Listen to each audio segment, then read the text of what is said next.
আপোনালোকে যে ৰাতিপুৱা শুই উঠি হাতত মোবাইল নিশ্চয় লয়, কাৰণ ময়ো লওঁ। আৰু সেই মোবাইলত নিশ্চয় আপোনালোকে কিবা কিবি চাই, অলপ হ'লেও সময় চাই। কিন্তু চাই থকা সময়তে আপোনাৰ যদি মোবাইলত চাৰ্জ শেষ হৈ গ'ল আৰু তেতিয়া আপুনি দৌৰা দৌৰিকৈ ছুইচ বৰ্ডলৈ গ'ল আৰু ছুইচ বৰ্ডত ছুইচটো দি পালে আপুনি মোবাইলত চাৰ্জাৰৰ পিন সোমালে আৰু তেতিয়াই গম পালে যে মোবাইলটো চাৰ্জ হোৱা নাই, কাৰণ এই পৃথিৱীৰ পৰা গোটেই ইলেক্ট্ৰিচিটি খতম, নাইকিয়া হৈ গ'ল। তেতিয়া আপোনাৰ কি হ'ব? কি কৰিব আপুনি? নিশ্চয় একো কৰিব নোৱাৰে। কিন্তু আপোনাৰ নিশ্চয় বেয়া লাগিব, কাৰণ ইমান দিনে মোবাইল চাইছে, হঠাৎ মোবাইল চাব নাপালে আপোনাৰ মন ভাল নালাগিব, টোপনি নোহোৱা হ'ব, এইটো আমি জানো। আৰু আমি দৈনন্দিন যিমান বস্তু ব্যৱহাৰ কৰিছোঁ তাৰ প্ৰায়ভাগ বস্তু, বেছিভাগ বস্তু আজিৰ দিনত ইলেক্ট্ৰিচিটিৰ দ্বাৰা জড়িত হৈ আছে। যেনে আপুনি মোবাইল চাৰ্জ দিবলৈ ইলেক্ট্ৰিচিটি লাগিব। আমি টিভি চাওঁ, টিভিৰ বাবে ইলেক্ট্ৰিচিটি লাগিব। ফেন, গৰম দিনত আমাক ফেন লাগে, ফেনৰ বাবে ইলেক্ট্ৰিচিটি। গাড়ী হওক, আজিকালি ৰবট বনাইছে, ৰবট হওক, যিকোনো বস্তু হওক, চবতে ইলেক্ট্ৰিচিটি লাগিবই। কিন্তু এই বিজুলী বা ইলেক্ট্ৰিচিটি কোনে, কেতিয়া আৰু কেনেকৈ উদ্ভাৱন কৰিছিলে আপুনি জানেনে? যদি নাজানে তেন্তে বলক আজি ভিডিঅ'টো আৰম্ভ কৰোঁ। নমস্কাৰ, মোৰ নাম শ্ৰী হৰজ্যোতি মুৰুম আৰু আজি আমি জানিম যে এই বিজুলী বা ইলেক্ট্ৰিচিটি কেনেকৈ উদ্ভাৱন হৈছিল। ইলেক্ট্ৰিচিটি কেৱল এজন বৈজ্ঞানিকে উদ্ভাৱন কৰা নাছিলে। এই ইলেক্ট্ৰিচিটি উদ্ভাৱন কৰিবলৈ বা আৱিষ্কাৰ কৰিবলৈ বিভিন্ন সময়ৰ পৰা বিভিন্ন চাইণ্টিষ্টে, বিভিন্ন বৈজ্ঞানিকে লাগি আহিছিলে। প্ৰায় 600 BC, 600 BC এজন বৈজ্ঞানিক আছিলে। বৈজ্ঞানিকজনৰ নাম হ'ল থেলছ।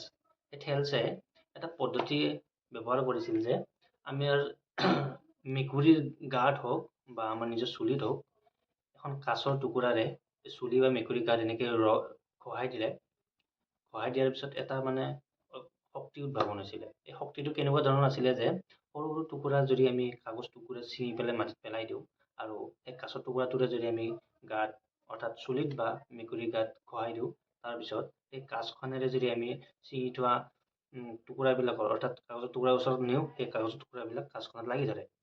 এইটো এটা শক্তি। আমি জানো এই বৰ্তমান এই শক্তিটো ইলেক্ট্ৰিচিটি বুলি কয়, কিন্তু সেই সময়ত নাজানিছিলে যে এইটো কি বস্তু, আৰু সেয়েহে মানুহে ইয়াক গ্ৰহণ কৰা নাছিলে।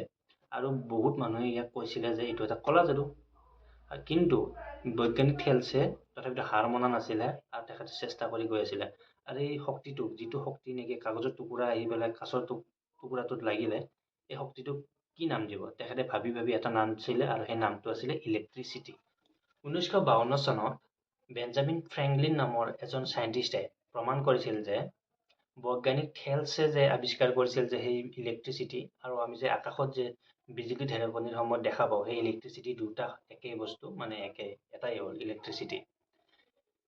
এই বেঞ্জামিন ফ্ৰেংকলিনে এটা পৰীক্ষা কৰিছিলে যে কেনেকে মানুহক দেখুৱাব যে এইটো এটা বিজুলী হয় বা ইলেক্ট্ৰিচিটি যে ছেম হয়।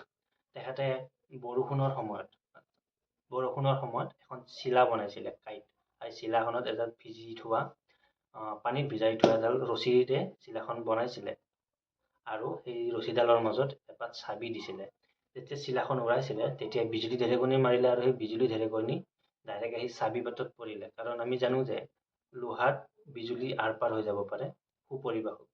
সেই চাবি পাতত যেতিয়া বিজুলী পৰিলে, ইফালে ৰছীডাল আছিলে আপোনাৰ ভিজি থোৱা ৰছী আছিলে, গতিকে ৰছীডালত থ্ৰুৰে বেঞ্জামিন ফ্ৰেংকলিনৰ গাত লাগিলে আৰু তেখেতো শ্বক চাৰ্কিট হৈ গ'ল, আৰু শ্বক লাগি গ'ল। তেনেকৈ এই জীৱনটো খাতাৰনাক হৈ গ'ল তেখেতৰ।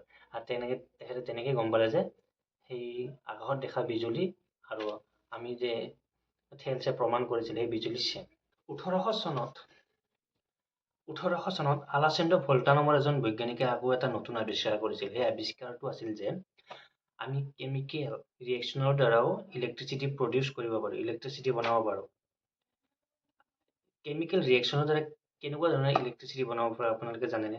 আমি যে ব্যৱহাৰ কৰোঁ যে ৰিমটত যিবিলাক বেটাৰী ব্যৱহাৰ কৰোঁ বা ঘড়ীত যিবিলাক বেটাৰী ব্যৱহাৰ কৰোঁ, সেইবিলাকেই হ'ল কেমিকেল ৰিয়েকশ্যনৰ দ্বাৰা বনোৱা এটা ইলেক্ট্ৰিচিটি, যাক আমি বেটাৰী বুলি নাম দিছোঁ।